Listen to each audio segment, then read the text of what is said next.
بسم اللہ الرحمن الرحیم۔ محترم ناظرین، السلام علیکم۔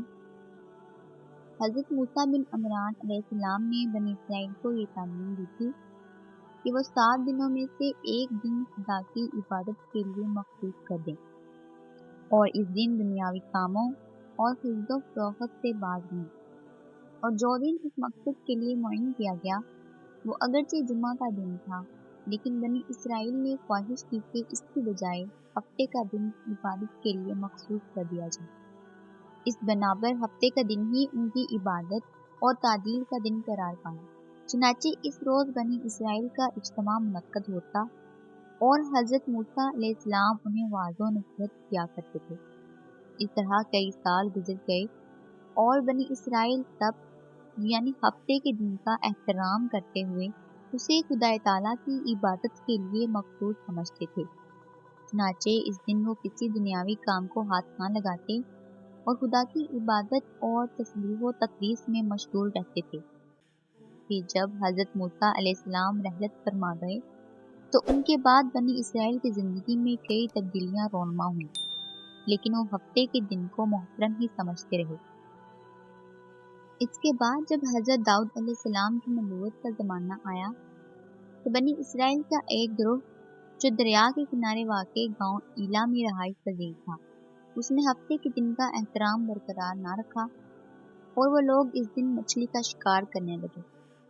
ہفتے کا دن کہ جس میں بنی اسرائیل پر مچھلی کا شکار کرنا حرام تھا، اور چونکہ ہفتہ کے روز مسلسل تعدیل ان کے درمیان رائج رہی، لہٰذا اس روز مچھلیاں امن محسوس کرتی تھیں اور وہ گروہ در گروہ پانی کی سطح پر ظاہر ہوتی تھیں، لیکن دوسرے دنوں میں چونکہ ان کا شکار کیا جاتا تھا اس لیے وہ گہرے پانی میں بھاگ جاتی تھیں۔ اس پر بنی اسرائیل کے وہ افراد کہ جن پر دنیا کی غلط غالب تھی، وہ وہاں مل کر بیٹھے اور ایک دوسرے سے کہنے لگی، ہمیں کوئی ایسی تدبیر سوچنی چاہیے کہ جس سے ہم اس مشکل سے نجات پا سکیں۔ ہفتے کے دن دریا کے کنارے مچھلیوں کی تعداد بہت زیادہ ہوتی ہے اور ان کا شکار کرنا آسان ہوتا ہے، لیکن دوسرے دنوں میں وہ دریا کی تہہ میں چلی جاتی ہیں اور ہم بے حد محنت اور مشقت کے باوجود بھی ان کا شکار نہیں کر پاتے۔ چنانچہ ان لوگوں نے مچھلیاں پکڑنے کے لیے ایک ترکیب سوچی اور اس پر عمل کرنے کا فیصلہ کیا۔ وہ ترکیب یہ تھی کہ دریا کے ساتھ کھالیاں نکال کر مچھلیوں کو ان میں منتقل کر لیا جائے اور اگلے دن ان کا شکار کیا جائے۔ پھر انہوں نے اسی ترکیب پر عمل کیا اور دریا میں کھالیاں کھود نکالی۔ چنانچہ ہفتے کے دن مچھلیاں آزادی سے ان کھالیوں میں آ جاتی، لیکن شام کو جب وہ واپس جانے لگتی تو وہ لوگ کھالیوں پر بند باندھ کر انہیں قید کر لیتے اور دوسرے دن ان سب کو پکڑ لیتے۔ ایک اور روایت کے مطابق وہ لوگ جمعہ کے دن دریا کے کنارے گڑھے کھولتے اور پھر چھوٹی چھوٹی نالیوں کے ذریعے سے انہیں دریا سے ملا دیتے۔ اس طرح ہفتے کے دن مچھلیاں ان گھڑوں میں جمع ہو جاتی اور اتوار کے دن وہ ان کا شکار کرتے یعنی ان کو پکڑ لیتے۔ اس موقع پر بنی اسرائیل 3 گروہوں میں بٹ گئے۔ پہلے گروہ میں وہ لوگ شامل تھے جنہوں نے اللہ کے حکم کی مخالفت کی اور کھلم کھلا اس گناہ کا ارتکاب کرنے لگے۔ دوسرے وہ تھے جو اس کام کو گناہ تو سمجھتے تھے لیکن ان لوگوں کو اس گناہ سے منع نہیں کرتے تھے، اور تیسرا گروہ وہ تھا جو اس کام کو گناہ بھی سمجھتے تھے اور ان لوگوں کو اس کام سے روکتے بھی تھے۔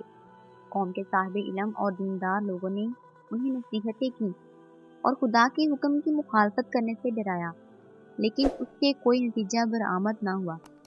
اسی طرح کافی مدت گزر گئی اور دیندار لوگ ان گناہ گار لوگوں کو واعظ و نصیحت کرتے رہے۔ اس موقع پر وہ لوگ جو اس کام کو گناہ تو سمجھتے تھے لیکن امر بالمعروف نہیں کرتے تھے، انہوں نے امر بالمعروف کرنے والے گروہ سے کہا، تم ایسے لوگوں کو نصیحتیں کیوں کرتے ہو جنہیں خدا ہلاک کرنا یا دردناک عذاب میں مبتلا کر دینا چاہتا ہے؟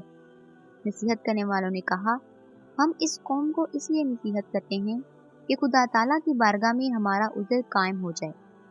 بہرحال اس صاحبان علم کی باتیں مؤثر ثابت نہ ہوئیں اور وہ لوگ جو اپنے بنائے ہوئے طریقوں سے مچھلیوں کا شکار کرنے میں مشغول رہے، بلکہ وہ تو اپنی اس غلط حرکت پر خوش ہوتے اور اسے اپنی کامیابی خیال کرتے تھے۔